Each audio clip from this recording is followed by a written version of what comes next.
jour s'est levé, un autre vient de passer, je veux tout oublier. La paix du Christ, shalom à tous ceux qui nous reçoivent ce matin. Un jour s'est levé, un autre vient de passer. Par la grâce de Dieu, je pense que ça va aller parce que Jésus est vivant. Si nous tenons debout ce matin, c'est par sa grâce. Si nous sommes chez vous ce matin, c'est parce que Dieu l'a bien voulu. Alors donc, nous pensons déjà aussi que, comme la Bible dit, que chaque jour, il renouvelle ses bontés. Ses bontés ne sont pas épuisables. Alors, donc, tous les jours, il renouvelle. Il y a quelque chose de nouveau. Et voilà pourquoi nous sommes sur un nouveau ciel. Et je sais que vous êtes nombreux ce matin à nous recevoir.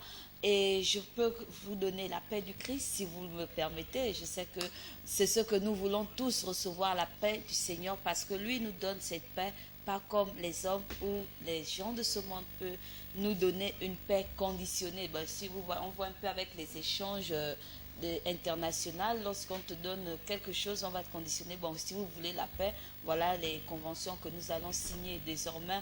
Nous allons prendre vos biens, nous allons prendre ceci, cela, mais notre Dieu, il ne nous conditionne pas cela. Il dit, je vous donne la paix.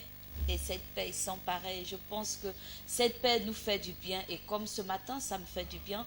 Et je suis heureuse également d'être sur ce plateau aujourd'hui, accompagnée de l'homme de Dieu, le docteur Bertin Candolo, qui nous revient de l'église des rachetés de la croix. La parole vivante. Homme de Dieu, bonjour. Bonjour. Comment allez-vous? Et très bien par la grâce de Dieu. Alors, nous sommes ce matin sur ce plateau. Est-ce que vous avez certainement un bonjour à dire à nos téléspectateurs du jour? Et j'ai dit shalom à tout le monde et à tous ceux qui ont bénéficié de la grâce du Seigneur pour recevoir le souffle de vie, parce que c'est réveillé, ce n'est pas donné à tout le monde. C'est une grâce qu'on obtient de la part de Dieu. Parce que les autres dorment avec des calculs de se réveiller, mais ils n'arrivent pas à se réveiller parce qu'il ne leur est pas permis. Mais si nous sommes debout, nous devons dire merci à notre Dieu. Voilà pourquoi j'ai dit shalom à tous ceux-là qui ont reçu la grâce de Dieu de se réveiller et de voir encore la journée d'aujourd'hui. Que le Seigneur vous bénisse. Amen. Alors, ne pensez pas que je vais oublier ma partie. Hein. J'aime bien cette partie, la partie où je célèbre le nom de l'Éternel, parce que c'est lui qui nous donne tout ce que nous avons, tout ce que nous recevons, c'est notre Père. Et mon Père, je ne vais jamais cesser de louer son nom. Je ne vais jamais cesser de parler de lui, par la grâce qu'il me fera d'ailleurs. Je ne vais jamais cesser de dire ses bienfaits. Voilà pourquoi ce matin, je veux chanter ce cantique. Je raconterai ta bonté, je publierai ta justice, je marcherai tête haute, car je suis fier de toi, Jésus. Je raconterai ta bonté, je publierai ta justice, je marcherai tête haute, car je suis fier de toi, mon Dieu. Tu t'es laissé humilier pour me donner la vie. Je suis fier de toi, Jésus. Oui, je t'aime, Jésus d'amour. Tu t'es laissé transpercer pour me donner la vie. Je suis fier de toi, Jésus. Oui, je t'aime, Jésus d'amour. Je raconterai ta bonté, je publierai ta justice, je marcherai tête haute, car je suis fier de toi, Jésus. Je raconterai ta bonté, je publierai ta justice, je marcherai tête haute, car je suis fier de toi, Jésus. Tu t'es laissé flageller pour me donner la vie. Je suis fier de toi, Shiloh. Oui, je t'aime, Jésus d'amour. Tu t'es laissé humilier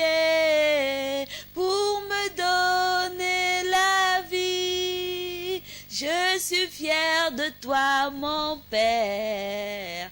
Oui, je t'aime, Jésus d'amour.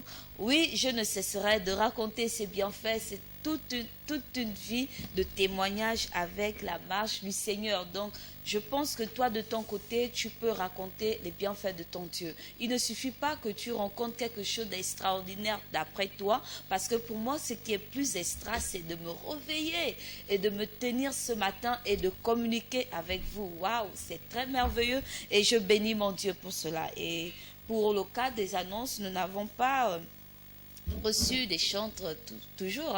Nous attendons les chantres gabonais à venir également communiquer et faire connaître ce que Dieu a mis comme eux. La Bible nous dit aussi que lorsqu'il nous donne un don, c'est pour la communauté des saints. Donc il faudrait partager ça avec tous les autres. Alors beaucoup ne savent pas que tu chantes, toi qui es en train de me suivre, beaucoup ne savent pas que tu as un album. Mais il suffit de venir à LVS et puis nous allons connaître et tout le monde sera au bénéfice et va prendre part de ce que Dieu a mis en toi pour que son nom soit toujours glorifié. Et là, ce matin, j'ai trouvé un frère, Jacques Huitner, qui va nous chanter « Oh, prends mon âme ». Nous allons suivre cela juste après la transition. Et après ce merveilleux cantique, nous allons nous retrouver dans le cadre de la parole du jour avec le docteur Bertin Candolo.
Calme ma crainte,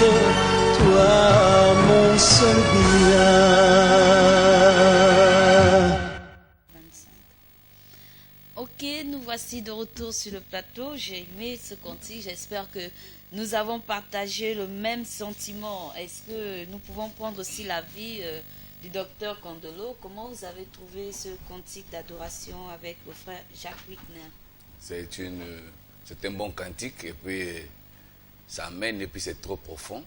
C'est-à-dire par rapport aux paroles qu'il est en train de dire, c'est vraiment profond, c'est un bon cantique. C'est un cantique à suivre, pas dans des bruits, quoi.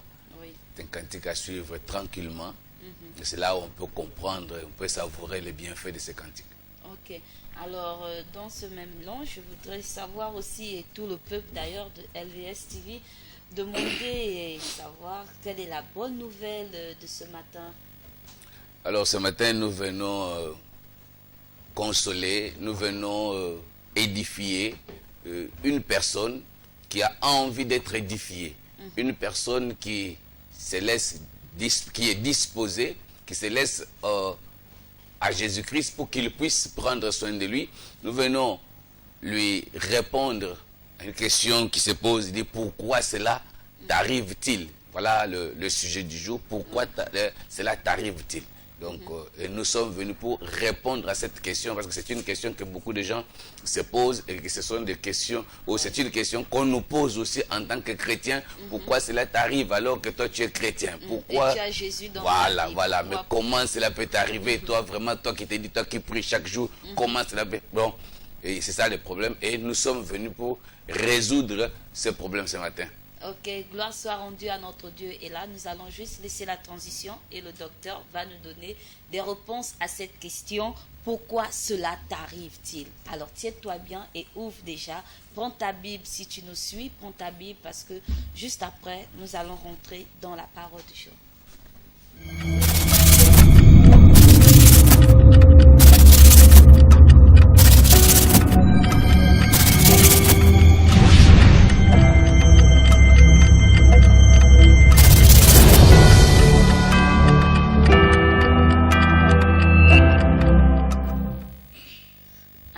Voici dans le cadre de la parole du jour, certainement, nous allons lire les versets avec le docteur et puis juste après, il va nous faire l'exhortation. Alors, docteur, à vous la parole. Ok, notre exhortation de ce matin se base sur le livre de Jean, chapitre 9, versets 1 à 3.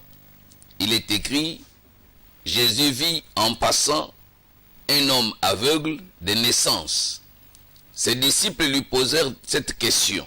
Rabbi, qui a péché, cet homme ou ses parents, pour qu'il soit né aveugle? Jésus répondit, ce n'est pas que lui ou ses parents aient péché, mais c'est afin que les œuvres de Dieu soient manifestées en lui. Voilà, ça s'arrête là. La Bible dit ceci, que le Seigneur de gloire passée, Jésus traversait des villes, et un jour il arrive dans une ville, il voit quelqu'un qui est né aveugle. Alors les disciples se posent des questions. Il dit, mais cet homme, qu'est-ce qui est arrivé pour qu'il soit né aveugle? Il dit, est-ce que c'est lui qui a péché ou c'est ses parents? C'est-à-dire, moi je me dis, comment quelqu'un qui est né aveugle peut être à l'origine de son aveuglement? Non, parce que lui est né aveugle. C'est-à-dire, le péché, s'il a péché, c'est-à-dire il a péché après d'avoir été déjà né. Donc, c'est-à-dire, et maintenant, le problème, nous tournons maintenant vers les parents. Parce qu'on dit, est-ce que c'est lui ou ses parents? Alors, bien aimé, je voulais répondre, ou bien je voulais aider quelqu'un à comprendre quelque chose. Nous avons tous dit, ou nous avons tous pensé que la source de la souffrance de tout le monde, c'est le péché. Quand on voit quelqu'un malade, on dit tu as péché. Et surtout, nous qui prions, nous qui croyons au Seigneur, nous qui tenons des Bibles, nous qui manifestons des dons par-ci par-là, et on dit que non, on ne peut pas tomber malade, on ne peut pas avoir de problèmes. Bien, mais je vais te dire une chose, ce n'est pas parce que tu pries que le diable ne peut pas te tenter. Ce n'est pas parce que tu pries que tu ne peux pas aussi tomber malade. Ce n'est pas parce que tu pries que tu ne peux pas galérer. Non, tu peux aussi arriver parce qu'il y a un temps. La Bible dit ceci, qu'il y a un temps pour toutes choses. Il y a un temps de l'abondance, il y a aussi un temps de la disette dans la vie de chaque personne. Mais le problème est que nous puissions d'abord nous poser la question, pourquoi cela? Le problème, ce n'est pas la situation que tu traverses, le problème, c'est l'origine du problème. Pour que tu puisses comprendre comment t'en sortir. Parce que sinon, tu ne pourras pas t'en sortir parce que tu ne connais pas l'origine. Parce que si tu ne connais pas l'origine, l'origine de la maladie, comment est-ce que tu peux soigner cette maladie-là? Je peux prendre un exemple. Quelqu'un qui fait la fièvre. Il a de fortes fièvres, Alors quand on regarde comme ça, on dit, oh, ça c'est le palu. Les autres, ah non, ça c'est le palu. On commence à te donner les produits. On dit, oh non, comme ça persiste, ça peut être aussi la fièvre typhoïde. On commence à te donner les produits de fièvre typhoïde, mais ça ne part pas. Pourquoi? Parce qu'on est en train de chercher à soigner la maladie sans connaître d'abord l'origine. Mais quand tu vas aller à l'hôpital, on va te dire que non, ta fièvre est due peut-être à une infection que tu as. Tu vois, là maintenant, on va attaquer l'infection. Et quand on va attaquer l'infection, la fièvre va partir. Voilà pourquoi nous avons des problèmes dans nos vies. Nous cherchons des délivrances. Nous marchons par-ci, par-là. Donc, tu changes les églises. Pourquoi? Parce que je suis en train de chercher ma vie. C'est en train de chercher la solution. Mais tu ne pourras pas trouver la solution si tu n'as pas trouvé d'abord l'origine de ton problème. Alors ici, les disciples posent la question à Jésus. Ils veulent connaître l'origine de son problème. Et par la réponse de Jésus, on peut comprendre. Il dit, ce n'est pas lui qui a péché, ça c'est un. Ce n'est pas ses parents, ça c'est deux. Mais c'est pour que la gloire de Dieu se manifeste. Ça c'est trois. C'est-à-dire que nous avons trois causes. Trois causes ou trois sources des problèmes qui nous arrivent. La première source, on dit, là c'est lui. C'est-à-dire que tu peux être à l'origine de ton problème.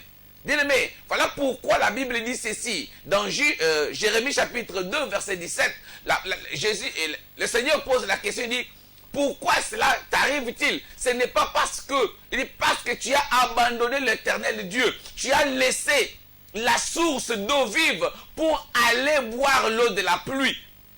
Pour aller boire l'eau des citernes, pour aller boire l'eau sale, alors que lui, la source pure. Bien-aimé, c'est l'alliance que toi, tu es allé faire avec le diable qui peut aussi te provoquer le problème. C'est-à-dire que le problème arrive parce que tu as mis pied là où tu ne devais pas mettre pied. Tu as pratiqué ce que tu ne devais pas pratiquer. Alors il ne faut pas d'abord voir les parents, il ne faut pas voir d'abord les sorciers de ta... Non, il n'y a pas de sorciers. Le premier sorcier, c'est toi-même. Vérifie seulement ta vie. Qu'est-ce que tu as fait? Quel est ton comportement? Quelles sont tes fréquentations? Quelles sont tes pratiques, bien-aimés? Parce qu'aujourd'hui, nous avons des chrétiens chauves-souris. Vous êtes à l'église dimanche. Mais le soir, vendredi, vous allez dans les veillées des initiations. Mais dites-moi, ton problème, tu vas accuser qui? Il n'y a pas de sorcier. Le sorcier, c'est toi. Si tu veux avoir la guérison, arrête d'aller dans les... Donc, sois un vrai chrétien. Frère, donc tu fais le matin, la nuit, tu pratiques des choses. Mais tu viens le matin, le dimanche, chez l'église. Voilà pourquoi... c'est ça qui fait que... à l'église, on trouve de n'importe quoi. Parce que il n'y a pas vraiment beaucoup de convertis, mais nous n'avons que des repentis. C'est ça le problème. Donc, bien aimé, ça c'est la première source. La source, c'est toi-même. Ce sont tes péchés, tes fréquentations, tes pratiques. Vérifie d'abord, arrête-toi un peu. Interroge-toi à la lumière de la parole. Tu comprendras l'origine de tes problèmes. Et la deuxième source, on dit, c'est le parent. Alors, c'est-à-dire que si toi, tu vérifies, tu dis que non, je mène ma vie comme il faut, je crains mon Dieu, je respecte j'obéis à la parole, je pratique la parole de Dieu. Alors là, maintenant, je vérifie, parce que là, j'ai déjà éliminé la première source, je passe à la deuxième, qui est mes parents. On dit mes parents. Alors, La Bible dit ceci dans Ézéchiel chapitre 16. Dieu dit à Ézéchiel, il dit, dis à Jérusalem, il dit, par ton origine, ta mère païenne, ton père païen, il dit, tu as été né, il parle à la naissance, comment tu étais né. Tu as été jeté, personne ne t'a fait des choses qu'il fallait faire parce qu'ils en avaient horreur de toi. Oh bien-aimé, c'est-à-dire ici, l'Éternel dit à Jérusalem, Jérusalem qui est la ville de Dieu. Mais nous savons tous que Jérusalem, ce n'est pas le nom de cette ville-là, mais c'est David qui a donné à cette ville le nom de Jérusalem. Mais à l'origine, cette ville ne s'appelait pas Jérusalem, c'était une ville païenne. Alors, c'est-à-dire que nos parents aussi, là on retourne à la source. Bien-aimé, on regarde à la naissance, qu'est-ce qui s'est passé? Il y a beaucoup de gens aujourd'hui qui souffrent, il y a des filles qui ne se maîtrisent pas à cause de ce qu'on a fait à leur naissance. Et les parents, tu es né de quels parents? Tes parents ne craignent pas, tes parents sont païens. Donc tu vis dans des alliances, tu es né dans des alliances et ces alliances-là sont collées à toi. Et ce sont ces alliances qui sont à l'origine de tes problèmes. Et la troisième source, c'est-à-dire, ça ce n'est ni tes parents, ni toi, mais ça c'est Dieu. Dieu permet d'autres choses dans ta vie pour que sa gloire se manifeste. Et Lazare est tombé malade. Mais Jésus a dit ceci, que la maladie de Lazare n'était pas pour la mort, mais c'était une maladie pour donner la gloire de Dieu. Et nous avons tous vu la gloire de Dieu. Quand Jésus est arrivé, Lazare était déjà mort. Les gens pouvaient dire, mais il avait dit qu'il n'allait pas mourir, mais comment il est mort? Non. Il fallait qu'il puisse mourir pour que la gloire soit énorme. Parce que si il avait guéri Lazare malade, on pouvait dire peut-être que non, ce sont des aspirines qu'il avait déjà pris, les Doliprane qu'il avait déjà pris. Mais si peut-être il avait trouvé Lazare, peut-être à quelques heures de sa mort, on allait dire que non, non, normalement il n'était pas, il avait fait l'arrêt cardiaque, là il était agonisant, ainsi de suite. Mais il a laissé Lazare mourir, pourrir. Et il vient, c'est-à-dire qu'il était dans la... Donc tout le monde était dans l'incapacité, même les Nganga ne pouvaient pas. Il a laissé le temps à tout le monde. Il a prouvé à tout le monde qu'il ne pouvait pas. Mais quand lui arrive, même sa sœur a dit qu'il sent déjà. C'est-à-dire que c'était inutile. Bien aimé, mais c'est à ce temps-là que Jésus a opéré le miracle. Et tout le monde a vu. Et tout le monde a dit que non, ça c'est la main de Dieu. Il y a d'autres choses qui nous arrivent dans la vie. Ce n'est pas, bien aimé, pour que tu puisses peut-être t'empoisonner, pour dire non, ma vie, non. Il faut comprendre, si je regarde dans ma vie, je vois que ma vie, je mène la vie comme le Seigneur me le demande. Je crains Dieu, j'obéis à la parole. Je regarde dans ma lignée, je vois que mes parents craignaient Dieu. Ou j'ai déjà fait le travail spirituel, j'ai brisé les liens, j'ai brisé les alliances, j'ai tout détruit. Alors, je ne me reproche de rien. Alors, c'est-à-dire que cette fois-ci, ma souffrance n'est pas pour me nuire, ma souffrance c'est parce que Dieu veut se glorifier. Alors je m'accroche, j'ai dit à mon Dieu, Seigneur, j'obéis, je reste soumis. Comme Job, on a dit à Job que non, Job insulte Dieu. Il a dit non, je ne peux pas insulter Dieu parce que Job avait déjà vérifié. Il a dit que non, moi je suis intègre. Il a dit que moi je n'ai pas péché. Ses parents n'avaient pas péché. C'est-à-dire que Job n'avait pas de lien. Tout était déjà détruit. Alors, il a vu que non, mon problème vient de Dieu. C'est-à-dire, Dieu veut se glorifier. Voilà pourquoi il a dit que je sais que mon Rédempteur s'élèvera le dernier. Il s'élèvera le dernier. Pourquoi le dernier? Il va d'abord laisser le temps aux charlatans. Il va laisser le temps aux faux guérisseurs. À tous ceux-là qui pensent donner la vie aux gens. Et ils vont échouer. Et lui s'élèvera le dernier pour faire voir sa gloire. Pour confirmer qu'il est incomparable. Il est redoutable. Alors voilà pourquoi, bien-aimé, dans ta vie, dans le problème qui t'arrive, cherche d'abord à comprendre quelle est la source. Et le Seigneur pourra te guérir. Vraiment, il y a beaucoup de choses que je pouvais t'expliquer. Mais si tu es touché par cette parole, parce que le temps vraiment ne fait défaut, mais tu peux peut-être me consulter après je pourrais peut-être t'expliquer parce que c'est trop profond. Il faut que tu découvres. Parce que ça ne sert à rien d'aller dans des églises par-ci, par-là. Parce que tous les problèmes ne nécessitent pas la délivrance. Aujourd'hui, on vous impose les mains. Tu es fatigué d'être imposé. Ce qui reste, peut-être qu'on commence à t'imposer les pieds. Peut-être, mais le problème, tu ne vois pas. La solution n'est pas là-bas. Assis-toi d'abord. Vérifie l'origine de ton problème et tu comprendras et tu verras la solution facile. Peut-être ce n'est pas la délivrance qu'il te faut, mais c'est la repentance. Peut-être c'est l'épreuve. Il faut que tu te soumettes et que tu crois au Seigneur et le Seigneur va te guérir. Voilà ce que je pouvais te dire. Amen. Que le Seigneur te bénisse.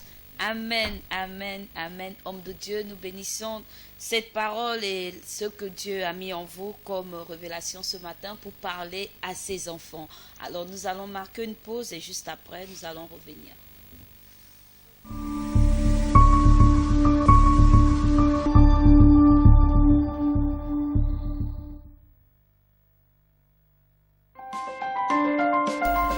Vous êtes sur LVS.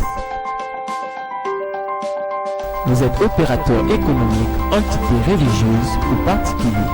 Vous souhaitez faire promouvoir votre produit, votre société, votre environnement ou vos capacités. LVS est la télévision qu'il vous faut pour toutes vos publicités, annonces, messages et communiqués. Le meilleur impact de votre publicité promotionnelle ne peut se faire que chez nous. Pour nous contacter, c'est simple.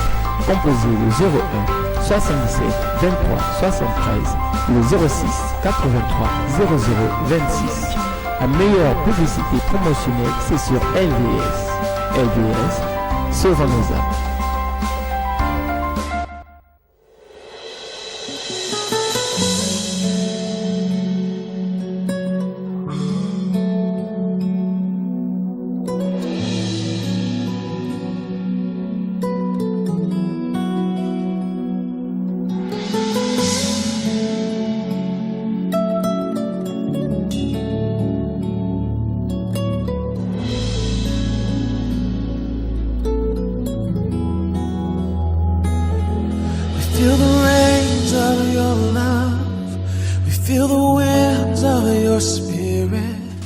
Now the heartbeat of heaven, let us hear. We feel the rains of your love, we feel the winds of your spirit. Now the heartbeat of heaven, let us hear. We feel the rains of your love, we feel the winds of your spirit. Now the heartbeat of heaven, let us hear, and let it rain, let it rain. Open the floodgates of heaven, and let it rain, let it rain.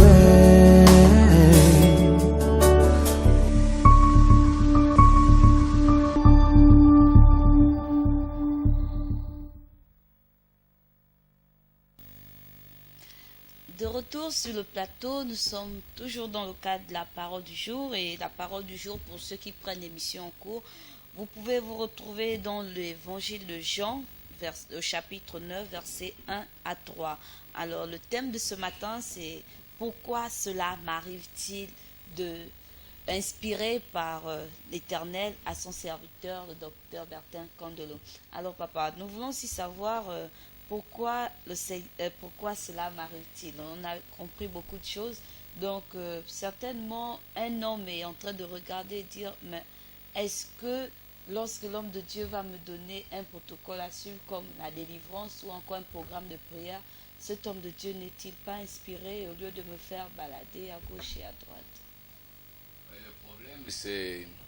Il faut d'abord, comme je disais, il faut connaître la source. Parce que dans le problème qui vient, le problème qui vient des parents, il y a des moyens de faire, c'est-à-dire briser les liens, et puis vérifier son origine, qu'est-ce qui s'est passé à la naissance, quelles sont les pratiques qui ont été faites, parce qu'à la naissance, il y a des enfants qui sont dédiés aux esprits des eaux, il y a des enfants qui qui ont été dédiés aussi à beaucoup de choses, et en qui aussi on a mis des pouvoirs démoniaques. Donc, et par là, on peut voir comment est-ce qu'on peut, là c'est la délivrance, il faut vraiment un travail, ce n'est pas une prière qu'on va imposer seulement la main, là il faut un travail vraiment bien approfondi.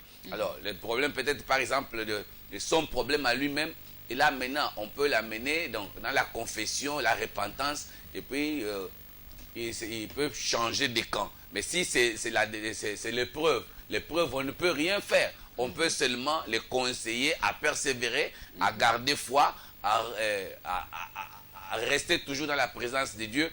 Et Dieu, parce que c'est Dieu lui-même qui détermine quelle épreuve donner à son fils et la durée même de l'épreuve. Ce n'est pas au pasteur de dire, bon, reste encore 3 mois. Non, ça dépend de Dieu. Et nous voyons que non, Job a supporté jusqu'au temps que Dieu avait déjà déterminé. Ce ne sont ni ces prières qui ont fait que l'épreuve puisse s'arrêter. Il n'y a que Dieu seul qui peut arrêter cela. Voilà pourquoi je dis non, il faut d'abord rencontrer un homme de Dieu. Il faut qu'on puisse d'abord diagnostiquer son problème et qu'on découvre l'origine. C'est-à-dire que c'est comme si un malade allait au laboratoire pour qu'on puisse faire les examens, pour qu'on découvre l'origine. Voilà, c'est ça. Parce qu'on ne peut pas aussi donner le médicament comme ça. On ne peut pas donner les prières. Aujourd'hui, les gens ramassent des prières par-ci, par-là, et je vais faire... Non, la prière, Dieu, c'est un Dieu de l'ordre. Mais souvent, puisque vous parlez tout à l'heure, qu'on ne peut pas donner des prières n'importe comment, il faudrait examiner et puis diagnostiquer.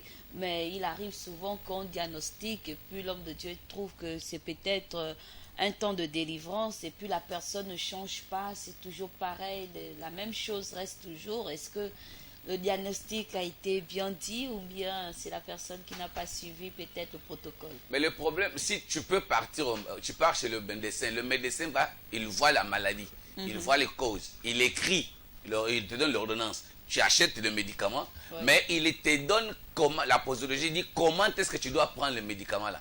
Mais si tu ne respectes pas ce que le médecin a dit, la maladie ne va pas partir. Et c'est comme ça que quand tu viens chez l'homme de Dieu, il faut d'abord avoir la foi. Il faut que tu crois à ce qu'on va te dire et que tu pratiques.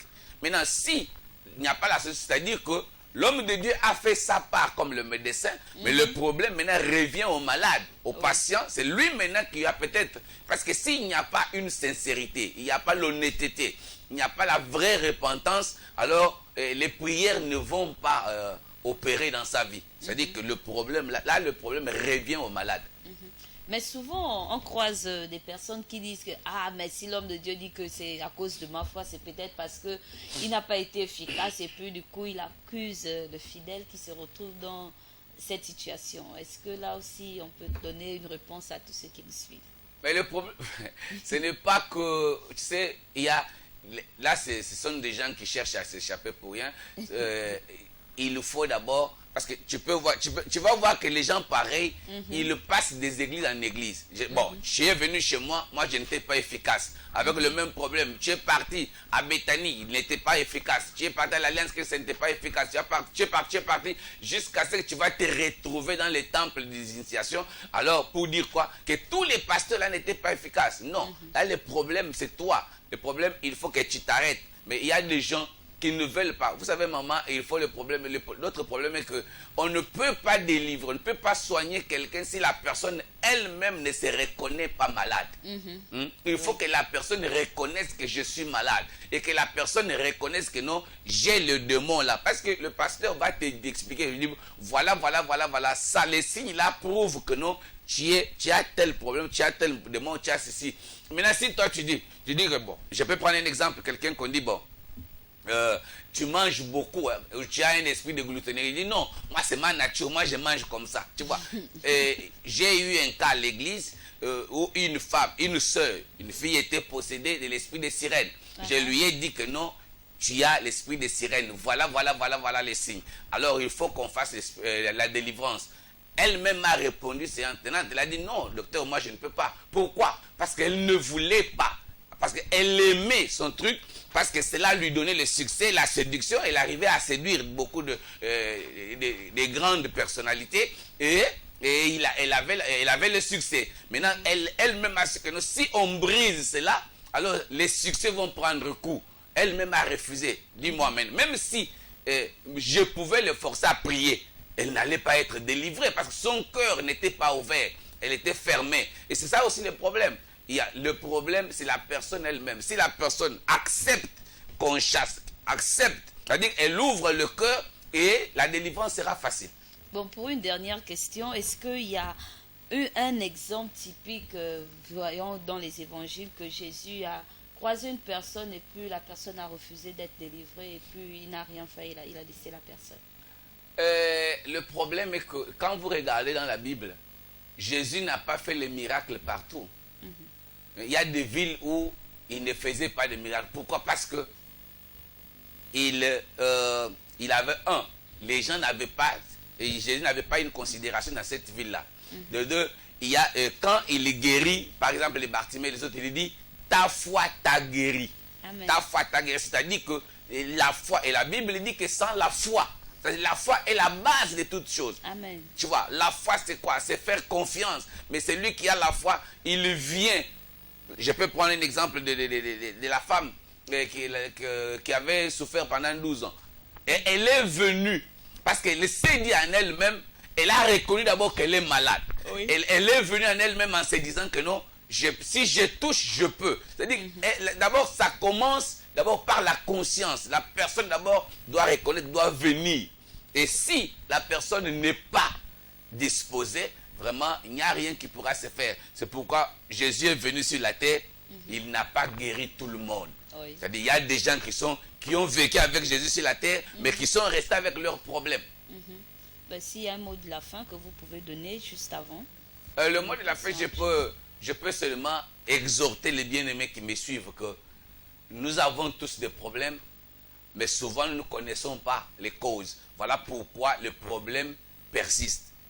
Je vous exhorte à vous lever, à vous approcher des hommes de Dieu. Faites confiance aux hommes de Dieu. Je sais que nous sommes dans une période très, très, très bizarre, très turbulente. C'est-à-dire nous sommes dans la période du blé et des livrets. Le faux et le vrai marchent ensemble. Nous sommes mélangés. Mais prie que le Seigneur te donne le discernement pour que tu puisses découvrir. Mais c'est facile même de découvrir le faux et le vrai parce que la Bible dit on les reconnaît par leurs œuvres. Alors va vers le vrai serviteur de Dieu pour ton cas et l'Éternel des armées touchera ton cœur et ta solution sera disposée.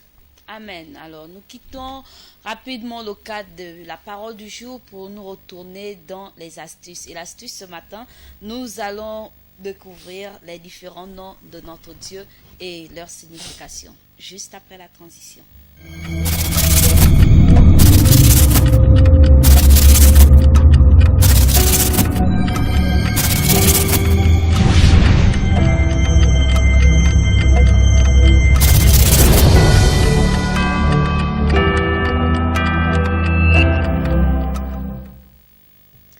Alors ce matin, nous allons découvrir les différents noms de Dieu et leur signification. C'est pris comme astuce ce matin pour nous aider dans la prière. Parce que si nous voulons évoquer notre Dieu, il faudrait l'appeler dans son nom, dans un cas bien précis. Alors nous commençons. Chacun des nombreux noms de Dieu décrit une multitude de facettes de son caractère. Voici quelques-uns des noms bibliques les plus connus. El Eloé, Dieu, puissant, fort et prééminent. Genèse 7, verset 1, Ésaïe 9, verset 6. Étymologie, comment elle semble signifier puissance, comme dans ma main est assez forte pour vous faire du mal. Genèse 31, verset 29. Le préfixe elle est associé à d'autres qualités, comme l'intégrité. Nombre 23, verset 19, la jalousie. Deutéronome 5, verset 9. Et la compassion, Néhémie 9, verset 31. Mais la racine de puissance demeure. Elohim, Dieu, créateur puissant et fort. Genèse 17, verset 7. 33, verset 20. Jérémie 31, verset 33. La forme plurielle d'Elohim, ce qui appuie la doctrine de la Trinité, dès le premier verset de la Bible. La puissance suprême de Dieu se manifeste puisqu'il lui suffit à El Elohim de parler pour faire que le monde existe. Genèse 1, verset 1. El Shaddai, Dieu tout-puissant, le Dieu puissant de Jacob. Genèse 49, verset 24. Psaume 32, verset 2 et le verset 5. Fait référence à la puissance suprême de Dieu sur toute chose. Adonai, Seigneur, Genèse 15, verset 2. Juge 6, verset 15. Employé à la place de Yahvé, nom que les Juifs considéraient comme trop sacré pour être prononcé par des hommes pécheurs. Dans l'Ancien Testament, Yahvé est plus souvent employé pour évoquer ce que Dieu fait pour son peuple, et Adonai, ce qu'il fait parmi les gentils, donc les bonnes personnes. Yahvé, Jéhovah, l'Éternel, Deutéronome 6, verset 4, Daniel 19, autant pour moi, verset 14. Techniquement, le seul nom hébraïque propre à Dieu traduit par l'Éternel dans les Bibles françaises pour le distinguer d'Adonai. Ce nom est d'abord relevé à Moïse. Je suis celui qui suis. Exode 3, verset 14, il indique son éminence, sa présence. Yahvé est présent, accessible, proche de ceux qui crient à lui pour être délivrés. Psaume 107, verset 13. Pardonner, Psaume 25, verset 11. Et diriger, Psaume 31, verset 14. Yahvé Jireh, l'Éternel pourvoira. Genèse 22, verset 14. Le nom donné par Abraham à Dieu, qu'il a pourvu au bélier sacrifié à la place d'Isaac. Yahvé Rapha, l'Éternel qui guérit. Exode 15, verset 26. Je suis l'Éternel, celui qui te guérit, corps et âme. Le corps en le préservant des maladies ou en les guérissant, et l'âme en pardonnant les iniquités. Yahvé Nissi, l'Éternel mon étendard. Exode 17, verset 15. L'étendard est un point de ralliement. Ce nom commémore la victoire contre les Amalécites dans le désert en Exode 17. Yahvé Makdesh, l'Éternel qui vous considère comme saint. Lévitique 20, verset 28, Ézéchiel 37, verset 28. Lévitique 20, verset 8, autant pour moi. Dieu exprime clairement que lui seul, et non la loi, peut purifier et sanctifier son peuple. Yahvé Shalom, l'Éternel paix. Juge 6, verset 24. Le nom donné par Gédéon à l'autel qu'il a construit après que l'ange de l'Éternel lui a assuré qu'il ne mourrait pas après l'avoir vu, comme il le pensait. Yahvé El Elohim, l'Éternel Dieu. Yahvé Genèse 2, verset 5, Psaume 59, verset 6. Une combinaison du nom unique de Dieu, Yahvé, et du nom générique, l'Éternel, qui signifie qu'il est le Seigneur des Seigneurs. Yahvé Tignou, l'Éternel notre justice. Jérémie 33, verset 16. Comme dans Yahvé Makdesh, c'est Dieu seul qui justifie l'homme, uniquement en la personne de son Fils Jésus-Christ, qui est devenu péché pour nous, afin qu'en lui nous devenions justice de Dieu. 2 Corinthiens 5, verset 21. Yahvé Rohi, l'Éternel mon berger. Psaume 23, verset 1. Après que David a médité sur sa propre relation de berger avec ses brebis, il a compris que c'était exactement la relation que Dieu avait avec lui, et alors il a déclaré: Yahvé Rohi est mon berger, je ne manquerai de rien. Psaume 23, verset 1. Yahvé Shama, l'Éternel est ici. Ézéchiel 48, verset 35.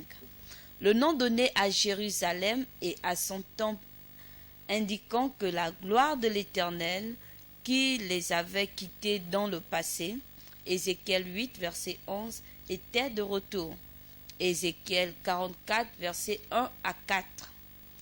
Yahvé Sabaoth, l'Éternel, le maître de l'univers. Ésaïe 1, verset 24. Psaume 46, verset 7. D'autres versions traduisent par l'Éternel des armées. Les armées de Dieu sont composées des anges et des hommes. Il est le Seigneur des armées célestes et des habitants de la terre, juifs et bonnes personnes, riches et pauvres, maîtres et esclaves.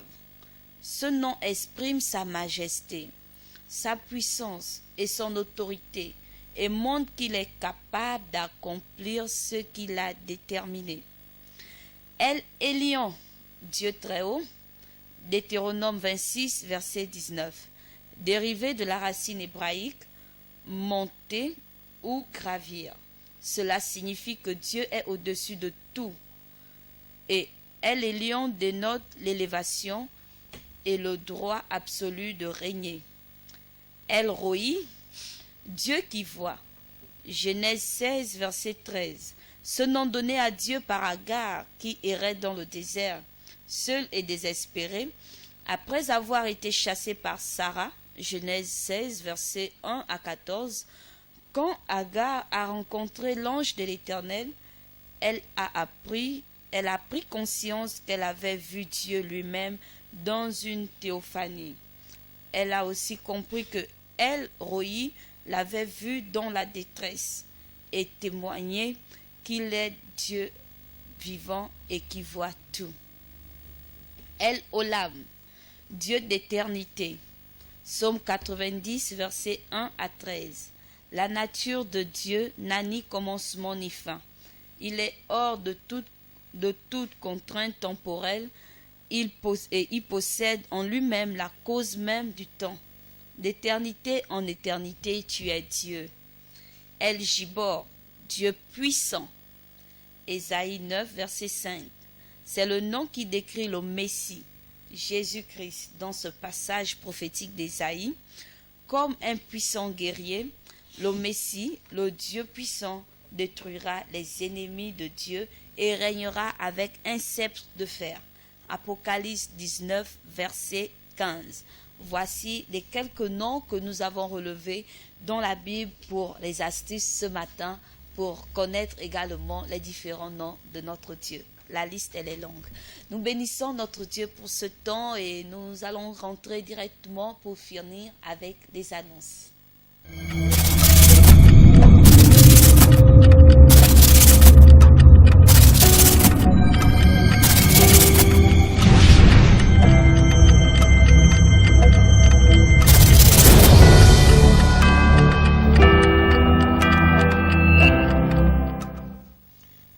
Nous allons prendre des annonces de l'Église, la parole vivante, le peuple est racheté de la croix, du docteur, une vision inspirée par le Seigneur qui a donné ce mandat au docteur Bertin Candelot. Oui, docteur, nous vous écoutons. Ok, pour cette semaine, bon, comme la semaine vient de finir,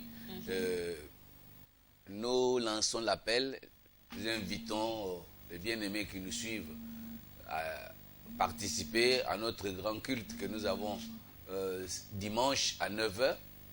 Dimanche à 9h30, nous avons un culte que nous appelons la thérapie de l'âme. C'est-à-dire, nous soignons l'âme malade. Celui qui sait qu'il a un problème, qu'il a une âme touchée, il a besoin de s'approcher au racheté de la croix dimanche à 9h30 et l'Éternel fera ce qu'il a prévu de faire. Mais chaque mardi à 18h30, nous avons des enseignements que nous appelons les enseignements de la maturité. C'est-à-dire amener les âmes à la maturité et pour passer de l'étape de l'enfance au fils. Et jeudi, nous avons le culte à 18h30 aussi.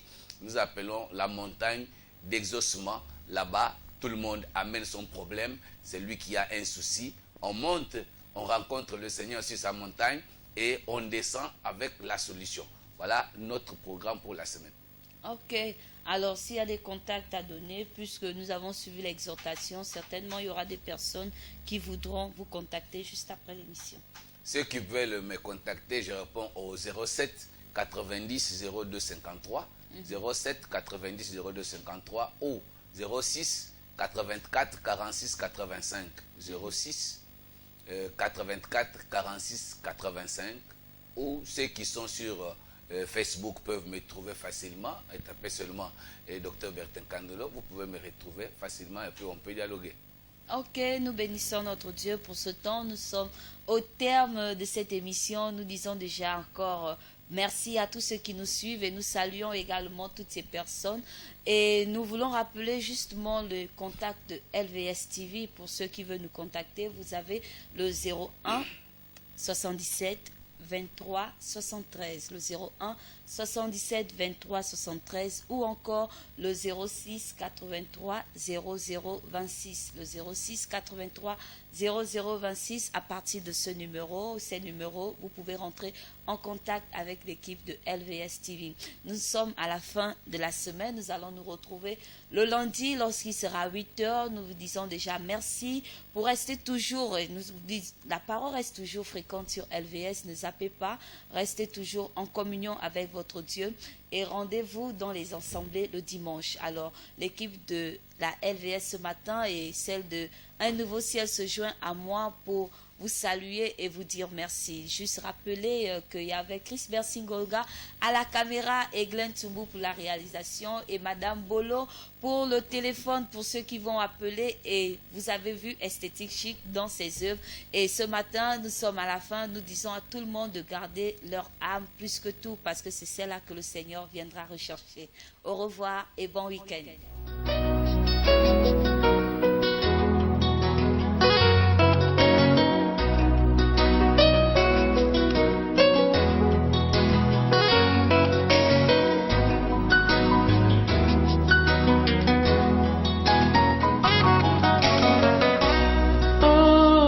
s'est levé.